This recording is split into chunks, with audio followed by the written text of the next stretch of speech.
Joe Budden becomes the latest to speak out against his former employer, Sean P. Diddy Combs. He, like the rest of us, watched that video obtained by CNN over the weekend that showed Diddy apparently putting the beats on his former girlfriend, Cassie.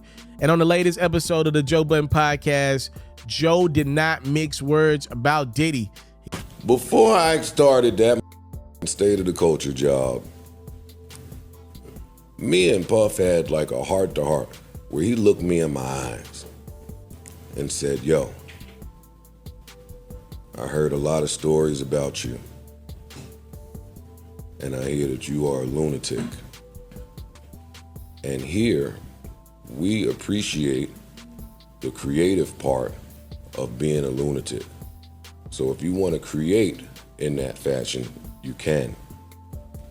All I'm telling you is don't throw anything and don't hit anybody, and you'll be fine. And boy, I felt so at home hearing that. But also in hearing that, it led me to believe that he understood the importance of not hitting people. That shit was disgusting, what we all had to witness. That shit was almost unbearable to watch.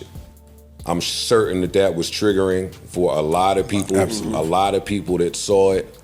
I assumed that he would go and just hide somewhere. But why would you do that when you are just a glutton for attention? So he pops right back out. Talk about tone deaf.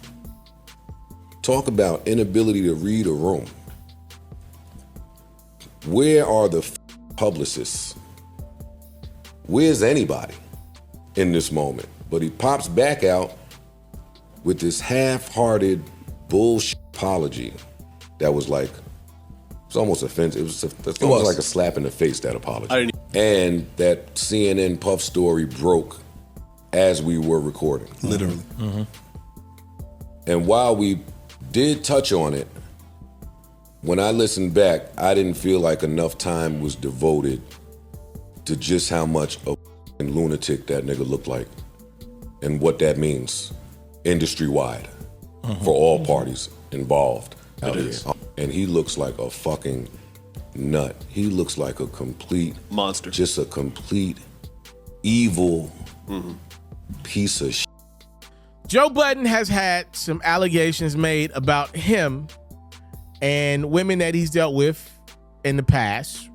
I don't know what's true. I don't know what's not true. A lot of people, though, wonder if Joe is the right guy to be going so hard at Diddy with those allegations out there. It's an interesting conversation that a lot of us maybe don't want to have. One of Joe's exes, Tahiry, went on social media and she said, F out of here, when she saw what Joe had to say about Diddy. The irony, this is so triggering. I remember Joey throwing me down a flight of stairs, dragging me back into the house, and me having to talk to him into letting me go. The whole stuff took me out. It was hard to watch. So sorry for Cassie and every other woman who is currently going through it or has ever gone through it. It is tough. So Joe, saw what Tahiry had to say about him and said, you are a lying, failed gold digger that has abused, targeted, and manipulated many men. Outside of me, you lack an identity, which is why you've tried desperately to attach yourself to me for over 15 years. The last time I saw you, I purchased a mattress from you, and you were happy you made the sale. You were fine then. There was that night after Starlet 6 years ago when you invited me inside your new place. You were fine then too. You were on my body your entire last stint on Love and Hip Hop and tried your best to disrespect my son's mother in the process. I had to ask producers to keep you away from us like the cancer you are. Yet you continue to slight my name online because it is your identity. I don't speak to you or about you because it's low vibrational. You are a low-level Dykeman con woman that's been lying about you for ages. I pray you heal and move on one day. Hopefully this is our last exchange. Prayers to all real victims. Yeah, look, again, I don't know what's true, what's not true. I would say as a fan of the Joe Budden podcast, y'all know I watch that thing every week, couple times over. I definitely cringe listening to Joe and the crew go so hard at Diddy. Not because I don't think Diddy deserved it or doesn't. You know, what I'm saying is, I think we all need to kind of learn our places in life, right? Like, if there are rumors about you and if it's somewhat credible, I don't think you now need to be the leader in the clubhouse about domestic violence situations. If the rumors are substantial, that's all I think. But it gets into another conversation of, you know, do we allow people that may or maybe did things even as vile as put hands on women maybe years ago? Do we allow them to have a voice in the space? Can people have the right to grow up, mature, and move on? Then can they speak about it and damn near look down on people that are accused of some of that and then some? It's a very weird and interesting conversation that not only affects celebrities at, you know, at Joe's level, but I mean, this is happening in families every single freaking day in our country, in our world.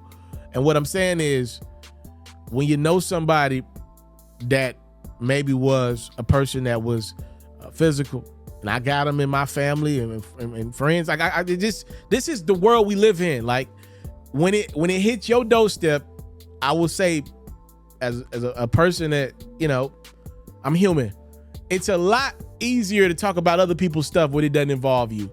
And then when you got people that you know, some of this stuff hit you, that people that you love, you know, and we give you last to, it's not as easy just to just say, don't talk about it.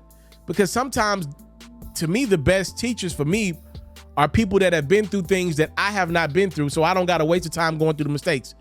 But can you ever respect somebody who was once on that side of the fence? This is a very interesting conversation. I would say, I don't watch Love and Hip Hop or nothing. I don't know nothing about that. I just watch Joe Budden podcast. I don't know nothing about no Love and Hip Hop. I would say maybe these two are maybe not our best we got to throw out there when we speaking about the space of domestic violence. I think that is obvious.